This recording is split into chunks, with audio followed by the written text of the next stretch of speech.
জীবনে প্রথমবার ফ্রিজ পরিষ্কার করতে গিয়ে অনেক বড় একটা দুর্ঘটনা হতে হতে রক্ষা পেলাম। জামাই এসে হয়তো মরা লাশটাই খুঁজে পেত। কিভাবে কি হলো সবটাই থাকছে আজকের ভিডিওতে। আসসালামু আলাইকুম এভরিওয়ান, কেমন আছেন সবাই?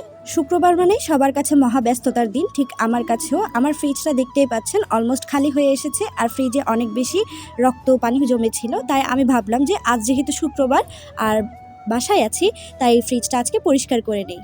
ফ্রিজ পরিষ্কার করব বলে যথারীতি ঘুম থেকে উঠে আমি টিউশনে যাওয়ার আগে ফ্রিজের সুইচটা অফ করে, মেইন সুইচটা অফ করে আমি টিউশনে গেছিলাম।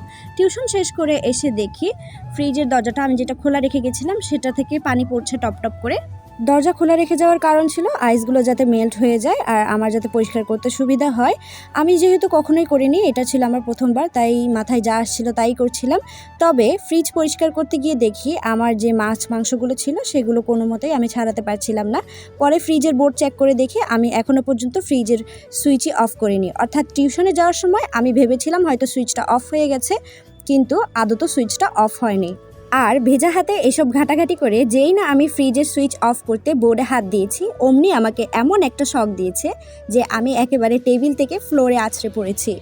শকটা খাওয়ার পর অনেকক্ষণ পর্যন্ত আমি ফ্লোরেই শুয়েছিলাম, বুঝতে পারছিলাম না আসলে আমার সাথে কি হয়েছে। জানি এই ভিডিওটা দেখার পর আমার হাজব্যান্ড আমাকে অনেক বেশি বকা দিবে যে আমি কেন একা একা এই আকামটা করতে গেলাম। আসলে আমি যখন ফ্রিজ পরিষ্কার করছিলাম তখন ও বাসায় ছিল না, ও বাইরে ছিল।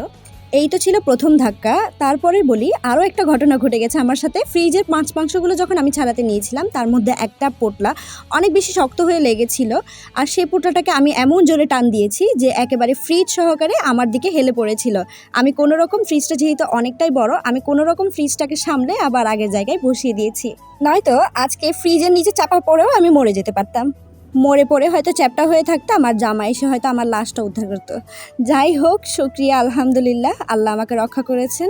এই যে ঘটনাগুলো ঘটে গেল, ওই সময়ের কিন্তু কোনো ক্লিপ নেই, কারণ ওই সময় আমার ক্যামেরা অন ছিল না। আমি আকামগুলো করার পরেই কিন্তু আমার ক্যামেরা অন করেছি, ক্যামেরা অন করে কাজ করা শুরু করেছি। এগুলো ধাক্কা শক খেয়ে আমি ফাইনালি ফ্রিজের সুইচ টুইচ অফ করে সব কিছু ঠিকঠাক করে এখন নিয়েছি ফ্রিজ ক্লিন করতে। এখানে আমি একটা ভেজা কাপড়কে পানিতে ভিজিয়ে ভিজিয়ে ফ্রিজটা ক্লিন করছিলাম। আমার আম্মুকে দেখতাম যে ফ্রিজের যে গ্লাসগুলো এগুলো বের করে ওয়াশ করতে, তবে আমার সাথে যেহেতু এতগুলো ইনসিডেন্ট ঘটে গেছে ইনস্ট্যান্টলি, তাই আমার আসলে হাতে পায়ে কাঁপুনি চলে এসেছিলো। আমি আর ভয়েও গ্লাসগুলো বের করছিলাম না, কারণ গ্লাসগুলো অনেক হেভি ছিল। যদি কোনো কারণে হাত থেকে স্লিপ করে পড়ে যায় তাহলে তো শেষ।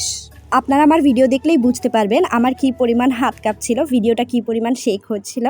যাই হোক, ফ্রিজের কথা বলি। আমরা যেহেতু টোনাটুনি, আমাদের টোনাটুনি দুইজনের সংসার, তাই আমরা যখনই ভাবছিলাম ফ্রিজ নিব করে, তবে আমরা ভাবছিলাম আমরা যেহেতু দুজন মানুষ শুধুমাত্র, তাই আমরা ছোট্ট একটা ফ্রিজ কিনবো আমাদের সামর্থ্যের ভিতরে। কিন্তু তখনই আমার আম্মু আব্বু আমাদেরকে এই ফ্রিজটা গিফট করে। থ্যাঙ্কস টু আম্মু আব্বু আমাকে এত সুন্দর আর এত বড় একটা ফ্রিজ গিফট করার জন্য। ছোটোবেলা থেকেই আমার ফ্রিজের প্রতি আলাদা একটা ইমোশন কাজ করে, আর তাছাড়াও ফ্রিজ জিনিসটা সংসারের অনেক বেশি কাজের। ছোটোবেলার একটা কাহিনী বলি। আমাদের যখন ফ্রিজ ছিল না, আমাদের কিন্তু শুরু থেকেই কোনো ফ্রিজ ছিল না, সব থাকলেও ফ্রিজটা আমাদের বাসায় ছিল না।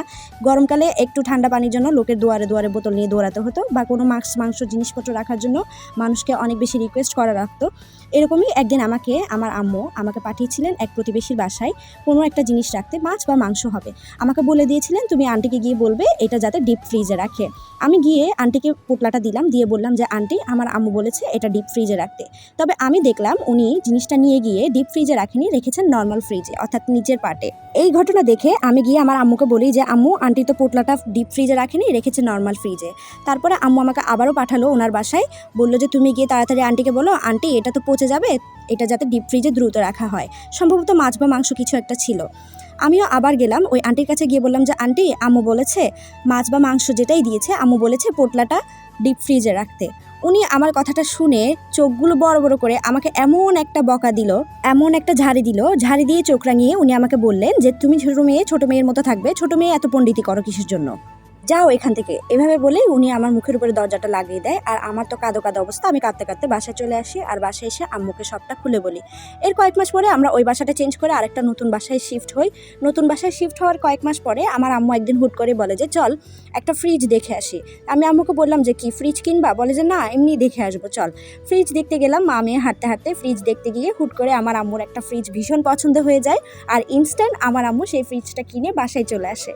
আমার এখনও মনে আছে আমাদের যখন ফ্রিজটা কিনে তখন আমি ক্লাস 2তে পড়ি। ওরে আল্লাহ, ফ্রিজ কেনার পরে আমার খুশি আর কে দেখে। ওই দিন যেদিন ফ্রিজটা আমাদের বাসায় আসে সেদিন আমার থেকে বেশি খুশি আর কেউ ছিল না। আমার মায়ের সংসারে আমার মা একটা ফ্রিজ কিনে যতটা না খুশি ছিল, আমার মায়ের থেকেও কয়েক গুণ বেশি খুশি আমি ছিলাম। কারণ আমাকে আর মানুষের দুয়ারে দুয়ারে মাছ মাংসের পোটলা নিয়ে ঘুরতেও হতো না, আর কারো কথাও শোনা লাগবে না। আমি আরও বেশি খুশি ছিলাম যে যখন খুশি তখন ঠান্ডা পানি খেতে পারবো, কারো ঘরে যাওয়া লাগবে না, কেউ বিরক্ত বোধ করবে না, আর কেউ ঝাড়িও দিবে না, কেউ বকাও দিবে না, কেউ বলবে না যে আমাদের ফ্রিজে জায়গা নেই, এই কথা বলে কেউ তাড়িয়েও দিবে না। আমাদেরও এখন একটা ফ্রিজ আছে, এখন যখন খুশি যা খুশি যেমন খুশি যেভাবে খুশি সেভাবে করতে পারবো। তাই আমি অনেক অনেক বেশি খুশি ছিলাম। আর তাই ছোটোবেলা থেকে আমার ফ্রিজের প্রতি একটা আলাদা ইমোশন কাজ করে। যাই হোক, এখন আজকে আমার নিজের সংসারও একটা ফ্রিজ আছে। থ্যাংক ইউ অ্যাগেইন আম্মু আব্বুকে, থ্যাংক ইউ সো মাচ। তো আজকে ভিডিও এতটুকুই, এই ছিল আজকের ঘটনা। আর আল্লাহ আমাকে আজকে বাঁচিয়ে নিয়েছেন, তার জন্য লাখ লাখ শুক্রিয়া। আর আপনারা যদি আমার ভিডিওটা নতুন দেখে থাকেন তাহলে পেজটা ফলো দিয়ে পাশে থাকবেন। আজকে থেকে আমি আমার ডেইলি লাইফের ডেইলি ব্লগগুলোই আপলোড করব। Thanks for watching.